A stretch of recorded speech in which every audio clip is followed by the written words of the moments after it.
Hi and welcome back to my channel. Today we've got a head-to-head with these two Seikos. As you can see, there's a bit of a blue theme going on here. We have on this side the Marine Master 300 SLA 023, or I'll just call it the 300 while we're doing this video. It makes it a lot easier.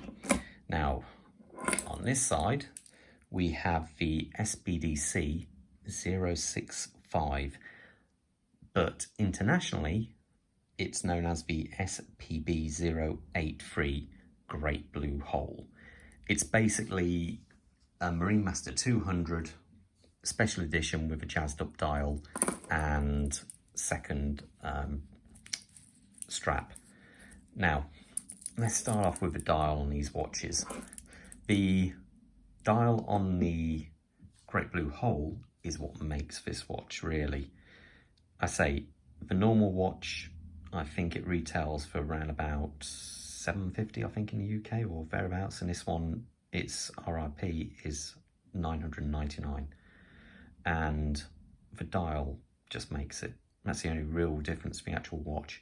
The dial is stunning. I love the way the blue fades out against the black. A lovely hue to it. It is a really, really nice dial.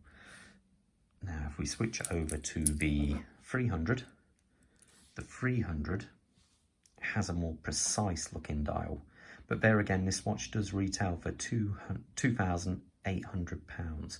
So you expect that, but it is a very well executed dial. It just looks so precise. So I'm gonna have to say it's a bit of a tie, really, because for the price, it is a bit of a tie.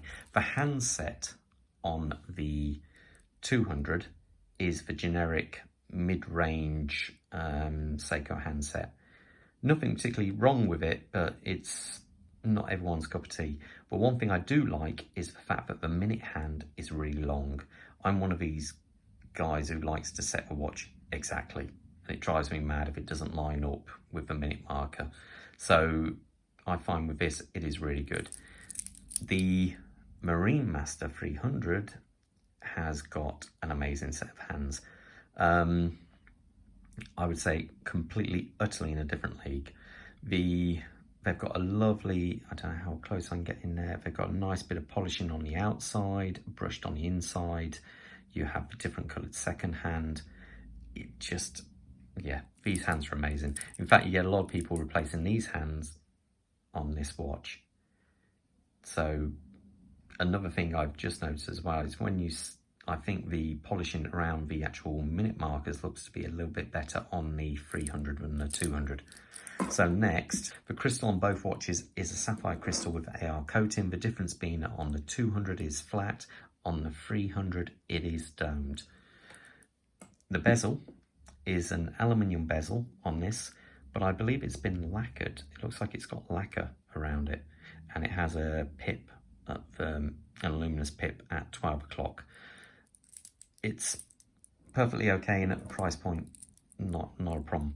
The 300 bezel is all ceramic, has a great big wedge of Lumibrite up here, and also 0 to 20 is also loomed.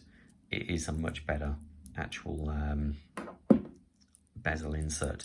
The bezel turning on this is very firm. You're not going to accidentally turn it. It does actually require you can see how much pressure I'm putting on here to turn it, but there's very little back play,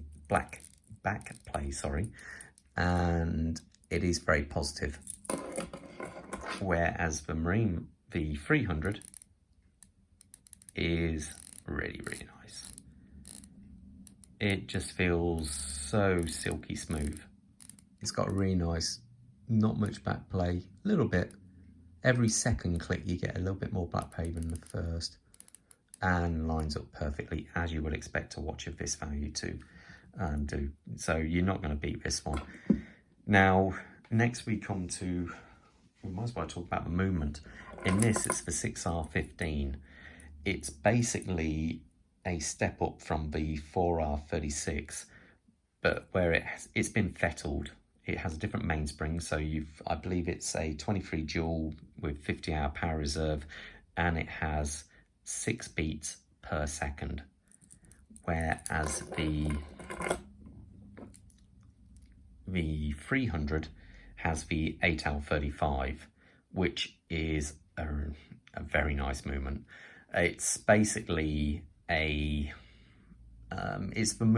the base movement for the 9S range in the Grand Seiko, but it's unregulated and unpolished, but it's still a very good looking movement, completely different to the 6R15, and it beats at 8 beats per second. So same as a Rolex, you've got a much smoother flowing second hand as it goes around the dial. You can't compete between the two.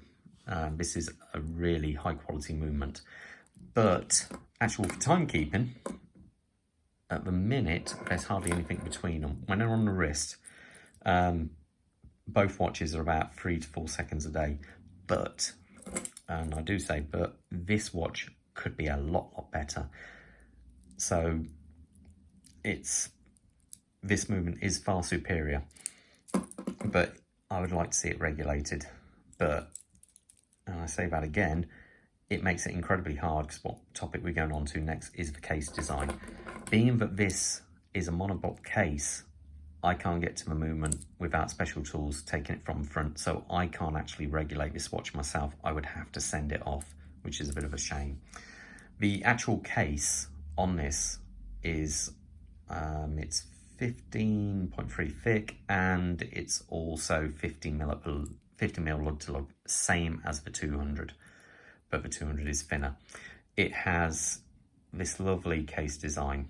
Sorry, it is very nice, a bit smudged at the moment because my fingers.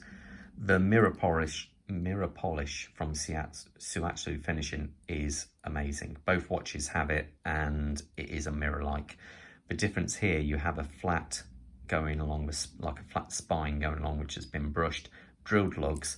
As I say, no case back for water to get into. It's completely sealed. We have a screw down crown which has been signed.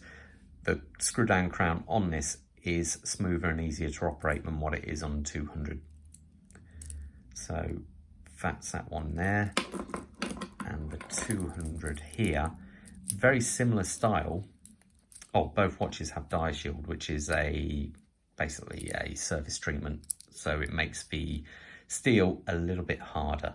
Basically, normal steel is about 150 to 200 on the Vickers scale of hardness. These are about 500. This has the drilled access to get to the spring bars, but it doesn't have that flat crown, that flat spine running through it. I actually prefer the detail on this more than the 300. I just think it looks better without that flat surface on there. I just prefer this one much more.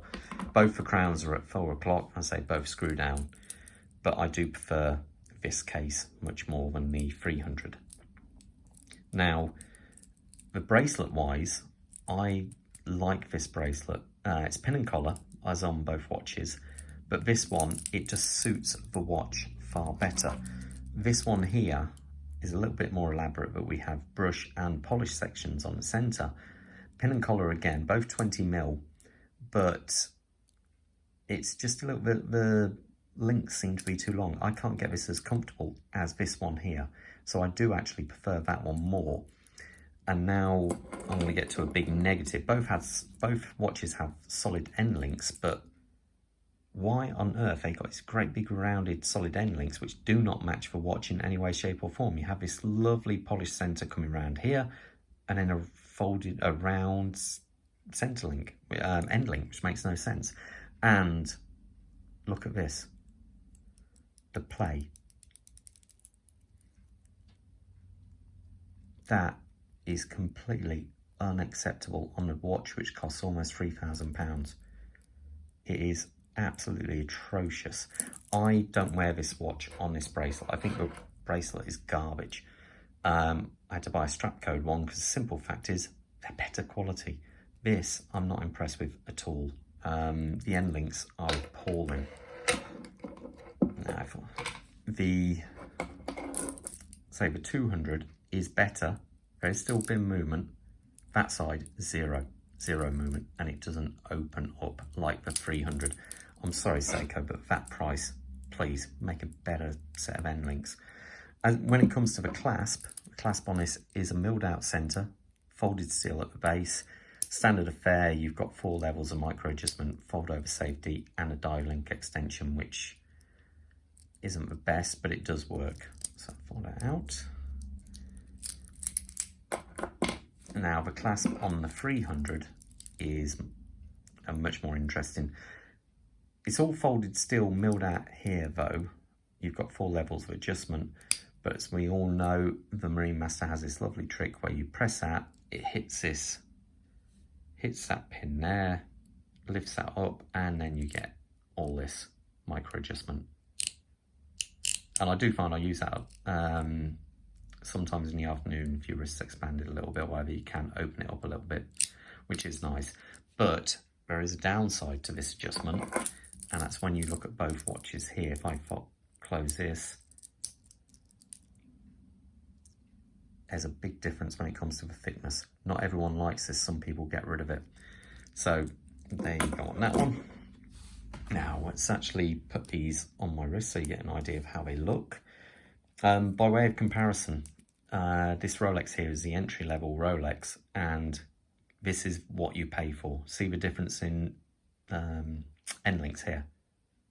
There isn't movement at all. You cannot do anything with that. It will not move. So here we go. Let's put this on. That's one thing you always do. Every time you put this watch on, you can't help but open that, though it can be closed without anything there. If I'll just bring this camera up a little bit. Now, there we are on the wrist. It's a great looking watch, no shadow of a doubt, but it's heavy, really heavy. Now, the actual watch weighs in at 210 grams. That doesn't sound much by way of comparison, though. This one is just over 170. And it is quite tall at 15.3 mil. So if you're the kind of guy who wears a suit, you're going to struggle to get this one under your shirt, or likewise if you're a woman who wears it, wants to put it under a blouse, it is tough. So it does feel very top heavy, and sometimes I find it riding up the wrist. I don't have it that loose, but because of its weight, it kind of moves more. It's not the most comfortable watch at all. It's a nice watch, but it's not the most comfortable. I find this is great if you're a collector and you have a bit of a collection. This is a perfect watch, but if you to wear it every day, I don't know. There's far more comfortable watches. My wrist size, by the way, is a fraction over 7 inches. Let's put the 200 on. The 200 sits so well. It's the kind of watch you can put on and forget. I really do have a bit of a soft spot for this watch. Between the two, if you only could have one and forget about price, I'd say the 200. The 200 is a truly great watch. If I had to sell one watch and keep only one, I'd keep the 200. I really would. I know lots of people are going to say I'm mad because, but take price out of the equation. I prefer this watch. So there you go. That's a little comparison between the two watches. If you have any questions, please feel free to drop me a line and in the comments below, and I'll try and get back to you ASAP. But yeah, I don't think many people will like me on that one, but there you go. That's the my findings between owning the two watches. So anyway, I hope you enjoyed a review of a head-to-head challenge on this one, and I will see you in the next video. Hope you enjoyed, and stay safe out there. All the best. Bye.